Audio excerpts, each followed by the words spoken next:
مرحبا أهلا النوادي. Ada leluhur para habaib bernama As-Sayyid Muhammad Sahibul Mirbat. Beliau kaya raya. Beliau tinggal di wilayah Mirbat. Itu beliau beli itu satu lahan itu berapa hektar di situ. Saking dermawannya beliau memiliki 100 rumah kosong yang setiap hari beliau suplai tulang-tulang dari hewan yang dikonsumsi yang halal, beliau suplai di 100 rumah setiap hari. Ada yang bertanya, ini buat apa? Sedekah kepada bangsa jin. Saya menanggung nafkah 100 kepala keluarga bangsa jin. Manusianya dulu sudah penuh, beliau sudah berikan bantuan kepada bangsa manusia terlebih dahulu, kemudian beliau suplai ke bangsa jin. Itu saking dermawannya, bangsa jin juga kena sedekah beliau. Makanan bangsa jin itu tulang, kotoran hewan, tulang dan kotoran hewan.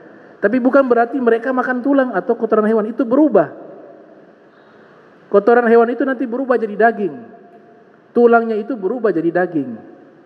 Makanya Nabi melarang dalam hadis, la tastanju, jangan kalian bercebok, birrausi wala bil idham, dengan menggunakan kotoran hewan dan juga tulang belulang.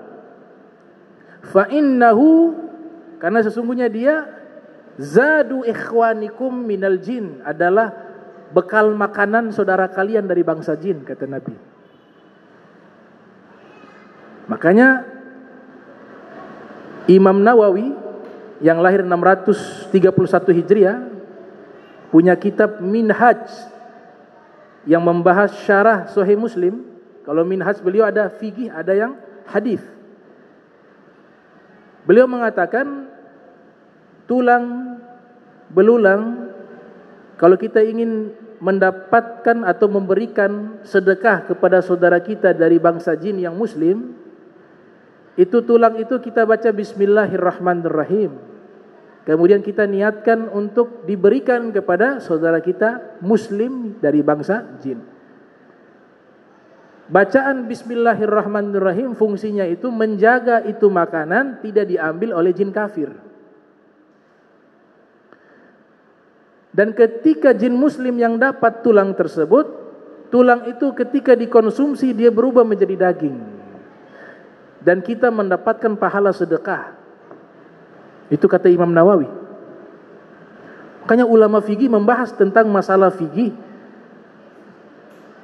dalam konteks korelasi interaksi manusia dengan jin. Ada pernyataan Syekh Nawawi membahas, apakah sholat berjamaah dengan jin itu dapat pahala sholat berjamaah? Sholat dengan jin. Oh, kalau seperti ini dapat pahala sholat berjamaah, akan semua gak ada ke masjid. Sudah saya niat imaman ma'ajin. Ternyata mereka jelaskan bisa mendapatkan pahala sholat jamaah dengan bangsa jin jika jinnya berubah wujud jadi manusia. Tapi kalau tidak kelihatan gak bisa. Dia wujud seperti manusia. Dan ada jin-jin tertentu yang ilmunya sudah tinggi, diberikan mereka bisa berubah wujud.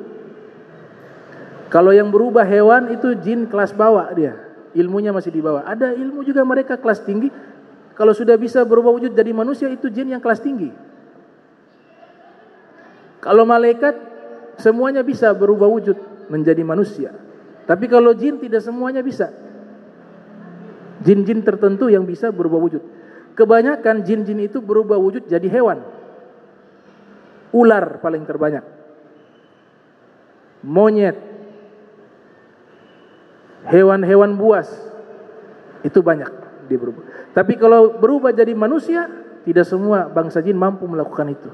Makanya Syekh Nawawi mengatakan, Kalau dia jadi manusia, berubah wujud jadi manusia, atau dia menampakkan wujudnya, tidak berupa manusia tapi menampakkan wujudnya,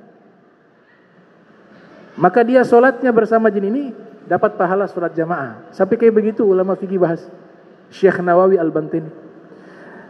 Namun hakikatnya sebenarnya jin itu kebanyakan tidak ada yang bisa kita lihat. Makanya jin dari kata jannah. Ibnu Manzur dalam kitab Lisanul Arab mengatakan jin itu artinya tasattur wal istighfa, tersembunyi, enggak bisa kelihatan. Cuma yang tadi yang ada wujudnya, bisa menampakkan wujudnya, itu jin tertentu. Jin tertentu dia bisa menampakkan wujudnya. Menurut Syekh Muhammad bin Abdullah Asy-Syibli dalam kitabnya Ahkamul Marjan fi Ahkamil Jan. Kayak kita lihat kisahnya Nabi Sis alaihissalam, itu kan jin buat beberapa alat jadi manusia, disaksikan oleh mereka, ikut. Alat ini kemudian diajarkan cara membuat minuman yang nanti namanya khamar.